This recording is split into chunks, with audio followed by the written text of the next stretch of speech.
vehicles allocated to the former president for personal use were not new. They were in fact the cars that were part of his motorcade when he left Kasarani during the inauguration ceremony. And this was agreed upon by State House, that the former president uses these vehicles on transitional basis as they begin the process of procuring new vehicles as stipulated in the Presidential Benefits Act.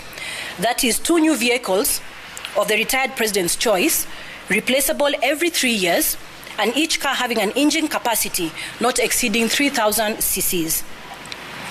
2 four-wheel motor drive vehicles of the retired president's choice, also replaceable every 3 years, each vehicle having an engine capacity of 3,000 to 4,000 cc's.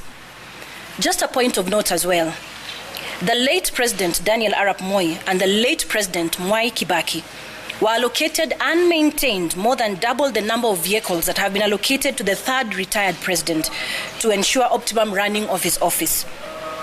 There were fuel cards that were issued, and the fuel cards were given, as well as the maintenance of the vehicles, but that has not been done because the cards were blocked in the month of March 2023 to date, that is. I'll take that again. The fuel cards were given, however, they were cancelled and blocked by State House since March 2023 to date. There have been reports on some local dailies that stating that State House has undertaken repairs and maintenance of vehicles under the former president's office. That is incorrect. In fact, I want to say that I did receive calls from some journalists to verify incomplete forms provided by a State House official as evidence of services rendered towards repairs and maintenance. And despite my clarification, they still went ahead to quote these as valid documents of services rendered. And those copies of those incomplete forms you have in your press pack, you'll be able to peruse that.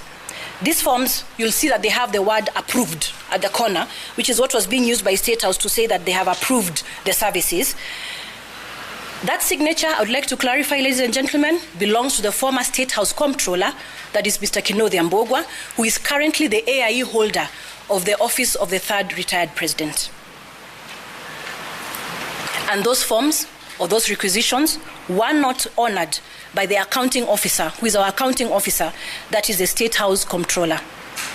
Our complete requisition forms, just for your note, contain signatures and approval notes from heads of department. It is therefore the position of the office of the 3rd retired president that the government of the day has not undertaken nor facilitated any repairs, maintenance of any vehicles under this office, neither have they fueled any cars under this office.